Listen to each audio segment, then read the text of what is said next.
Hey, folks, welcome back to Tidbits. It's been a little bit, and we only have a couple things to cover. But the first thing I wanted to cover is there are new changes to the American Express Business Platinum, changes in credits that are taking effect on July 1st. So we're going to jump to that. The only other thing I have is a merger was announced earlier today. We'll jump into that. We've got negative changes coming to the Amex Business Platinum Dell Adobe credits. So starting on July 1st, the new Dell credit will go from a semi-annual $400 total credit to a credit that will be valued up to $1,150. However, it's broken down into two segments. One, you'll get a $150 statement credit on US purchases made directly with Dell. You'll also get an additional $1,000 statement credit after you spend $5,000 or more on Dell purchases from July 1st to December 31st. Going forward, that will likely just be $1,000 credit on $5,000 in spend. So, current Dell benefit valid through June 30th, 2025. Enrolled Business Platinum members can still earn up to $200 in statement credits semi-annually, $400 annually on US purchases with Dell on the Business Platinum card. Up until June 30th, it will be a $200 statement credit for the first half of the year. Starting July 1st through December 31st, you're going to have this $150 statement credit and then a $1,000 statement credit. In 2025, you're going to get $1,350 in Dell credit if you max everything out. Going forward, you'll have $1,150 on that.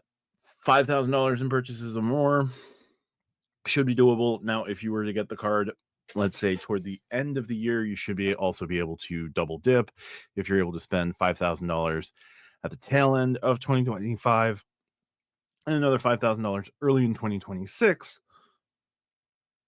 You'll get $2,000 back. It comes out to about a 20% savings for you. So there you go. The new Adobe credit. Enrolled Business Platinum card members can get a $250 statement credit after they spend $600 or more on US purchases made directly with Adobe from July 1st to December 31st for each calendar year thereafter. And valid through June 30th, you'll be able to get a $150 statement credit on select Adobe purchases on the Business Platinum. June 30th, you'll be able, up to June 30th, $150 in statement credits on select purchases. July 1st, you'll be able to get $250 on $600 in total purchases. And every year after, you'll get that $250 on at least $600 in spend. So the Adobe credit gets a little bit better. The Dell credit, depending on how you were using it, either got a little bit or significantly worse, or I don't know how else it would be described. Now, if these are credits that you had to nickel and dime to justify the Business Platinum, maybe the Business Platinum isn't the card for you. But if these are benefits now that can pretty easily fit into what you're doing anyway, if you spend more than $5,000 at Dell, maybe you're buying a workstation every year, maybe you're buying a server every year, maybe you're putting together your own home lab with a workstation and a server this year. You're going to get 1.5 times points on every dollar, and you're going to get that $1,000 statement credit on the $5,000 in purchases. Cool beans. The $150 is a little bit more straightforward. So I think this is what we're going to see going forward from American Express. Though you might not see semi-annual credits going forward. You may just see a smaller initial credit up front and then a higher credit based on more spend, because that benefits the partner and that benefits American Express. And it makes it a little bit harder to get breakage, because right now breakage is really easy on some of these cards. In the end, the bank and the partner win. We just find new ways to game things. So there you go. The next thing I wanted to bring up, we have a merger to discuss. So I'm going to bring this down here. Unfortunately, on the Business Platinum, but expect to see that on the Platinum card going forward. Maybe the Saks becomes something like a $75 credit on the second half of the year, depending on when this refresh for the personal Platinum happens. You could see the Saks credit become like an initial $75 credit and then an extra $300 credit if you spend more than $3,000 at Saks. Same thing would be for, I don't know about the digital subscription credit, but Equinox, maybe there's something else there. Or they turn, I don't know if they're going to turn the Equinox credit into more of a gym and lifestyle credit specifically, but who knows? So let's go check out this merger announcement. Now, this isn't necessarily a merger that is going to be huge news, but something I wanted to share. Republic buys Mesa, creating the sixth biggest U.S. airline by fleet size. Now, Republic Airways and Mesa are not traditional airlines in the sense of you book a flight on Republic specifically, or you book a flight through Mesa Air Group specifically. They subcontract for all of the legacy carriers. So your flight from, let's just go with your flight from Portland International in Maine to Philadelphia through American Airlines, not saying that Portland, just this hypothetical flight would be serviced by Republic through one of American Airlines subsidiaries. The first airline merger in the U.S. since Alaska Airlines bought Hawaiian Airlines in 2024 is between two regional carriers, Mesa Air Group and Republic Airlines. Republic is acquiring Mesa in an all-stock deal, the company said, that will create the sixth largest U.S. airline by fleet size, which will keep the name Republic Airways and continue flying for the biggest legacy carriers as it is today.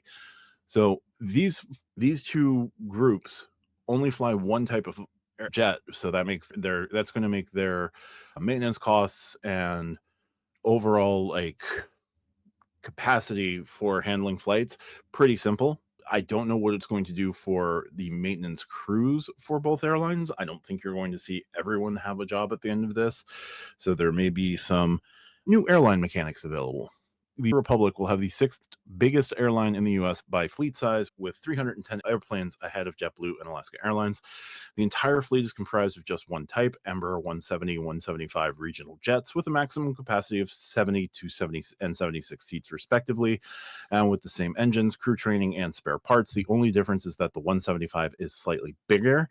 The merged fleet will benefit from economics of scale. So now, instead of only running 175 and 180, right now they'll have 310 airplanes at their disposal across their entire fleet. So passengers will continue hearing the same onboard announcements, boarding in the same order, and seeing the same mainline carrier uniforms on cabin and flight deck crew. Mileage accrual and redemptions will obey the same rules as today. This is based on the legacy airlines that Republic will be flying under. So the new airline will continue flying for the same mainline carriers as a separate Republic and Mesa Airlines do today. Republic flies for all three legacy carrier networks, American Airlines, Delta, and United, while Mesa only flies for United. That won't change with the merger. In fact, part of the merger agreement is that Mesa got a new 10-year contract to keep flying for its sole partner, United. So it's all going to be the same fleet of planes. You may just see that some of these Mesa planes, depending on how old they are, depending on how much flying they've done, some of those Mesa planes may get swapped out or moved over. Some of the other planes may be moved over to Mesa. So Republic will keep flying its planes mostly in the colors of the mainline carriers, regional arms, American Eagle, Delta Connection, and United Express. So there you go. Not a huge merger by any means, but just something to be aware of going forward. The sixth largest airline in the U.S. will not actually be an airline that you can fly directly, but it has subcontracts with, it is a subcontractor for American, Delta, and United. So there you go. Just wanted to highlight that. But that's going to do it for Tidbits today. Check back tomorrow as there may be news on US Bank Smartly and what changes may or may not be coming next week, and what changes you should expect to Smartly going forward after US Bank gives current Smartly holders significant enough notice about what changes are going to be happening to the card going forward. It looks like it's not going to go well. So that'll do it for this one. If you like what I do, hit the subscribe button down below. Check out the Stack Your Points podcast that I co-host on Monday nights with Call Me Lonnie, RJ from DT Cards, and Tariq from Reeks Rewards. We publish a show here on YouTube on Wednesdays and Fridays. Podcatcher of your choice on Saturdays. Check out my channel membership if you'd like. One time, one level, $2.99, cancel anytime. And check out the pinned comment for ways to support me outside of YouTube. That would also be a huge help. Appreciate you watching so far. Talk to you soon. Bye for now.